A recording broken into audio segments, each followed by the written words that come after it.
Who cares? Unu bachi unu kuchi unu emechi onu. O take go decision. Yeah. This picture with this guy when you tweet yen.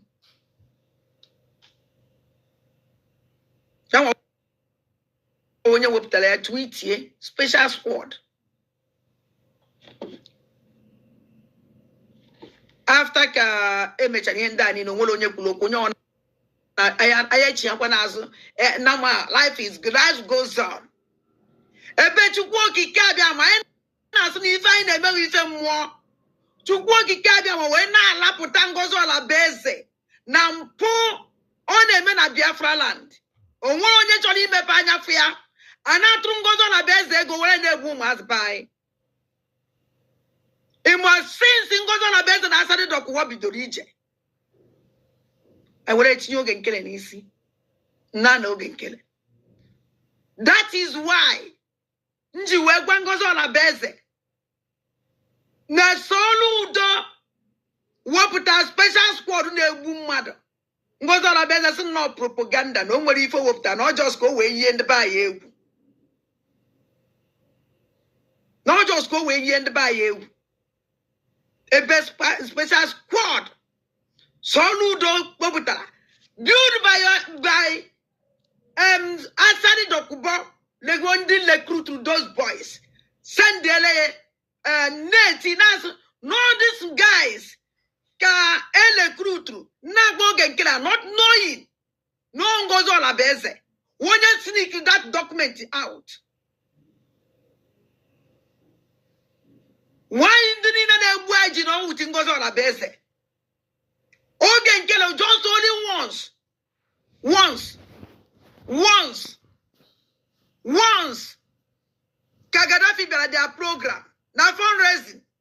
I need a chitachi and the Sinsan road today. Gaddafi are in their fundraising again. Pana batazi onyo wonyo bato uchwechelachu na that government again. Look at Nnamdi Kanu's matter. Don't let it cause anarchy or uprising. I'm seeing people getting ready for crisis in the southeast. Release Nnamdi Kanu. If you want to jail him, jail him. If you want to release him, release him. Or want to give unconditional release whatever you want to release. Keeping him is there. Denying is the just judgment. Denying his civil right. Denying the rule of his human right is going to cause issues. Let the judge, all this manipulation up and down will not help the situation. No. There's already tension that you don't see that is coming in the southeast.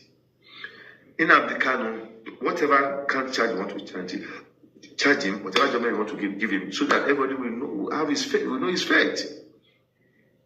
Keeping him endlessly does not give, does not count. Meaning that our judiciary system is not working, meaning that there's corruption in the system. I am begging, for the sake of peace, for this Monday thing to ease off, do what is needful for Nnamdi Kanu. Because without that, in the next couple of months, it's going to be another story entirely. These are the messages of the Lord. You may like it, you may not like it. You may criticize it, I don't care. But this is the word of the Lord to all Nigerians from the south to the southeast people, that is the way they should handle Nnamdi Kanu's matter. Nnamdi Kanu matter means urgent attention. Very urgent, very urgent, very urgent. That is the message of the Lord. Causes that I believe in. It has been an honor to work with you, Your Excellency. Elias Garasulis is my partner. This is primarily Elias's account, but I'm going to be working with him. While I was in the Congress, I was on the committee that funds Defense and State Department Foreign Operations, as well as the Foreign Relations Committee. I have an interest in Africa. I was a principal co-sponsor of the African Growth and Opportunity Act. But most importantly, I do believe that Biafran independence is a just and noble cause. And I trust that you have a bright future ahead. We will try to secure your independence. We can't promise because the politics is not a particularly predictable situation in the United States today, and justice is not always served, but we will work towards that objective. I appreciate the opportunity to work on behalf of the Biafran people. And at this point, let me turn it over to Elias. Elias? Oh, thank you, Jim. And it's an honor to be working with you on this. And we appreciate your lending, your support, someone of your prestige and stature. That association would be so critical. So thank you, Jim. I appreciate it. And thank you, Mr. Prime Minister, Your Excellencies, and dear Biafrans in the United States and around the world. My name is Elias Yarsulis, and I am a good friend and colleague of Congressman Moran, and we are your new lobbyists here in Washington, D.C. However, you should know that we are more than just your lobbyists. We are fellow freedom fighters in the struggle for the liberatic battlefield here in Washington, D.C. Friend and colleague of Congressman Moran, and we are your new lobbyists here in Washington, D.C. However, you should know that we are more than just your lobbyists. We are fellow freedom fighters in the struggle for the liberation by Biafra. And similar to how your compatriots in the Biafran Defense Forces are securing your freedom on the homeland, we will be fighting for your freedom in the political and diplomatic battlefield here in Washington, D.C. And we will make sure that all these U.S. officials, all these congressmen and senators understand that the Biafran independence movement is a pure democratic civilian uprising against injustice, the very same one that we had in the United States when we declared our independence from the British 200 years ago. On a personal level, I knew I had to get involved in this struggle, not only because of my belief in the Biafran cause, but my belief in His Excellency, the Prime Minister Simon Ekpa. As I got to know the Prime Minister, I could see that he has remarkable leadership qualities and vision. And I knew that instinctively that he was a man of destiny and that he will have a very important impact in Africa in the years to come. And I thought it was a personal duty to assist him. Already, the Prime Minister has made remarkable progress and has outsmarted the Nigerian system in many ways. The Prime Minister has done this with the self-referendum. He has done this with opening diplomatic liaison offices around the world. And I think by establishing a proper Biafran lobby in Washington, D.C., the Prime Minister has delivered his master stroke. And if you can look at the Nigerian media and the social media, you will see that this is something that's been highly publicized. And I think this is because they understand the moment that the United States starts to gain more support for the Biafran cause, it will be a game changer. Because when the United States leads, other countries follow. Congressman Moran and myself are your voice to the U.S. Congress, your voice to the White House, your voice to the State Department, your voice to the highest offices in this great land. And we will not stop until victory is achieved. Long live a free, independent, and sovereign Biafra. Thank you, Mr. Prime Minister. Thank you very much. Thank you very much for that brilliant speech there. Elias, we are happy to have you on board, and we have a lot of things to do together. Thank you. This particular, appearance today is just to present you to the Biafrans in the United States. As I made my promise, I have fulfilled it. It is now that we go out there and do what we know how to do best for the interest of Biafra. Thank you, Mr. Prime Minister. It's our honor, and we look forward to serving you in the cause. Thank you, Mr. Prime Minister. Thank you very much. Nice to have you. Thank you, Mr. Prime Minister. It was a pleasure to see you again. Thank you. Look forward to working with you. Thank you. Thank you, Chief Moran. Thank you. Peoples penetrate Biafrans, a different breed of Biafrans that understood how the Fulani terrorist cabals and Nigerian government works. So when you see the criminal ex-British cabinet members, the criminal lobbyists that are parading with them in the name of trying to restore Biafra. Biafra's already stopped them on their track. That is why they don't go. They can't move anywhere. Not when some of us. Not when some of us. So, I promise you today, the money you are giving is a waste because they cannot go anywhere. They can't go far. Once they take one step, we are taking 5 steps. All right, wonderful people. Welcome back to this wonderful channel where we'll bring you back-to-back update and information as it is hot. In case you have not joined our social media handle, what are you waiting for? Kindly go ahead and subscribe, like, comment, share, and also remember to on your notification button so that whenever our news drop, you will be the first. We go collect them. Let's go down to the news proper. As the leader of the indigenous people of Biafra, Mazi Nnamdi Kanu, is about to make a remarkable move to change a lot of things about Biafra as he moves to drop his lawyers and defend himself in the court of law. Let's go down to the full detail of that particular information. I know that it is a day everybody is anticipating. Everybody awaits that particular day to know what is actually going to happen as Mazi Nnamdi Kanu will be defending himself live in the court of NIG. I know it's going to be a tough day where he's going to show them as it should be. Of course, you know that the Nigerian government has so much a long time boycott justice and have always been biased when it comes to giving the right justice. That has been the case with the NIG judiciary. But Kanu is here to change the narrative. All right, as it be, the family of the indigenous people of Biafra leader Nnamdi Kanu has reviewed plans to defend himself in court when his trial resumes on March 21st. This was disclosed in a statement released on Tuesday by Kanu's younger brother Emmanuel Kanu on behalf of the family. According to the statement, Kanu decided to represent himself to ensure a fair hearing without legal delays that have hindered his case.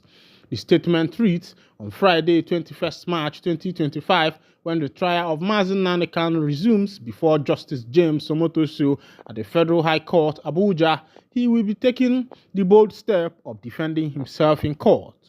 His development signals a critical juncture in the case that has already exposed deep-seated concerns about the Nigerian judiciary handling of matters tied to the legitimate agitation of Biafra self-determination. The absence of the traditional regal representation will dismantle the usual as my Lord pleases constraint that govern judicial proceedings in Nigeria that has for decades allowed the court to brazenly subvert the course of justice under a cloak of difference that shield rather than expose injustice. The very foundations of the institutional bias that has long plagued the case will be laid bare for the world to see. This decision by Mazi Nnamdi Kanu comes on the heels of successful forcing the recuser of Justice Binta Nyako, who brazenly defied the Supreme Court of Nigeria through her delective implementation of the termination contained in their judgment. She was hell-bent on convicting a person for exercising a right that the law of Nigeria stated unambiguously that he could. It added, the handling of this case by the federal government has been marred by prejudice and unfairness from day one.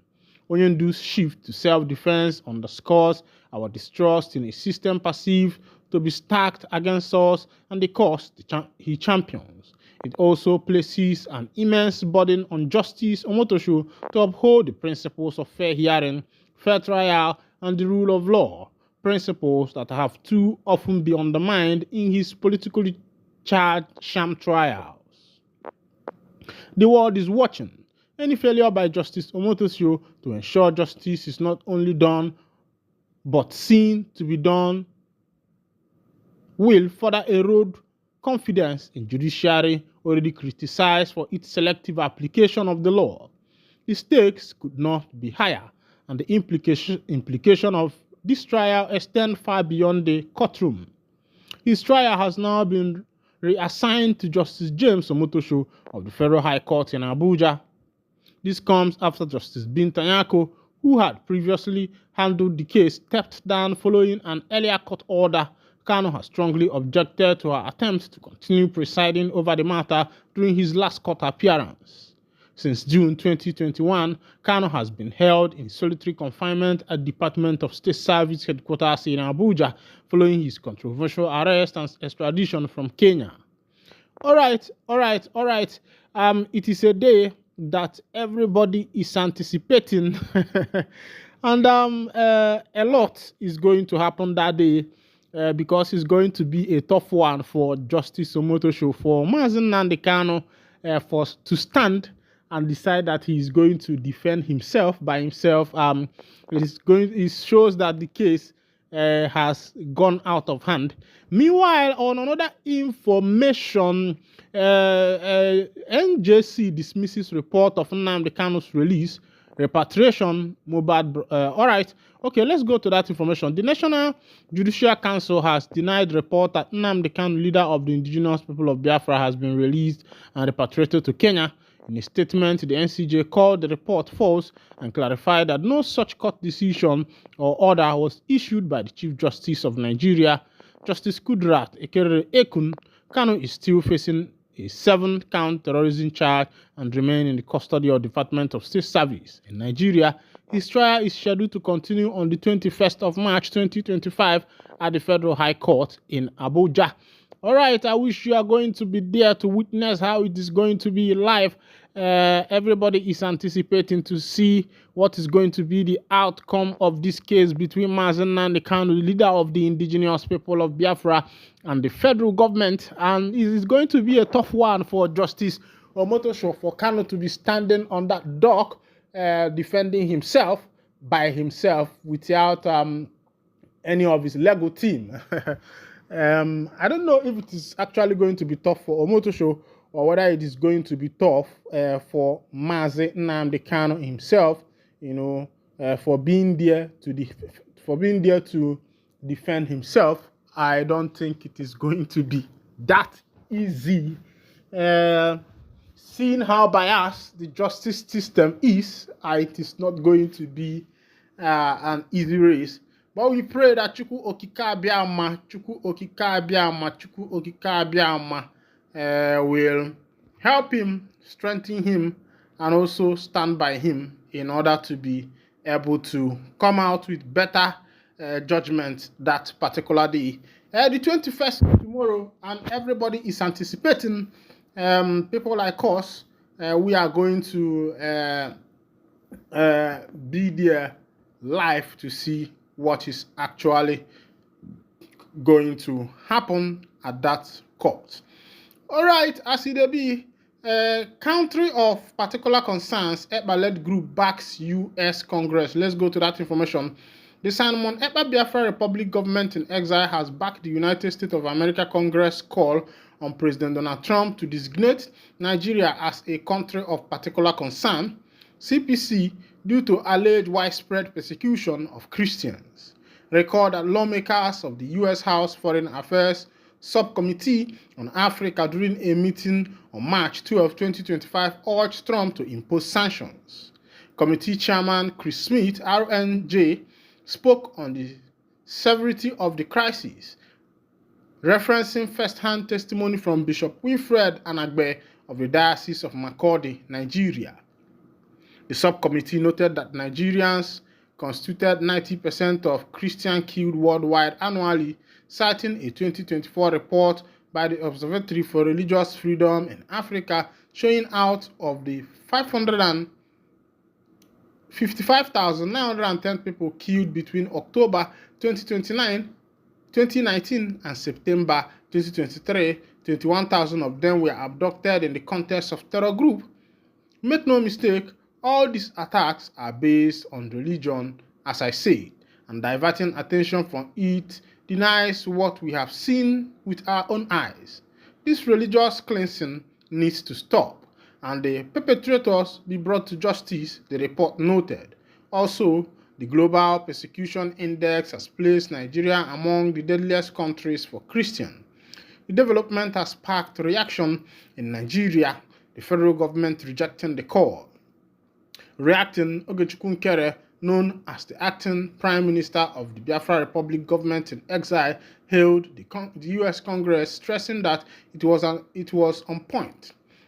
In its recommendation for sanction against Nigeria, Nkere, in a statement through his official X account, claimed that the call was a result of BRIG lobbying at the U.S. Congress. He wrote, "The Biafra Republic government in exile acting Prime Minister Nkere has several private discussions on the sidelines of the hearing with the following House Foreign Affairs Committee members of Congress: Rep. Pramilia Japal, DWA, Rep. James Bird, RN, and Rep. Jonathan Jackson, DL. During the hearing, many members of the committee recommended that Nigeria be a country of particular concern, paving the way for the Trump administration to enact such a policy.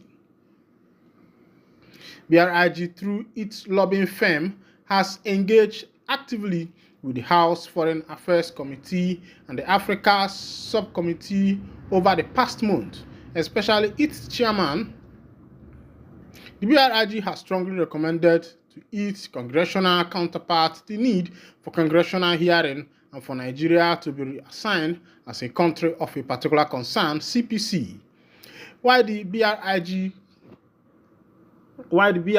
considers the hearing a demonstration of the effectiveness of its lobbying campaign, it considers a CPC designation as simply a first step and will push further for Congress to take action regarding the Biafra issue specifically.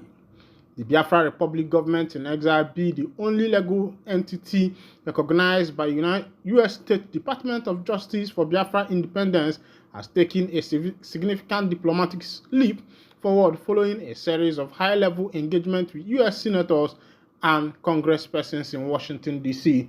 All right, this is where I'll be winding down the curtain, and if this is your first time of joining us, kindly go ahead and subscribe, like, comment, share, and also remember to on your notification button so that whenever our news drop, you go be the first. We'll collect them. Thank you for listening. God bless you.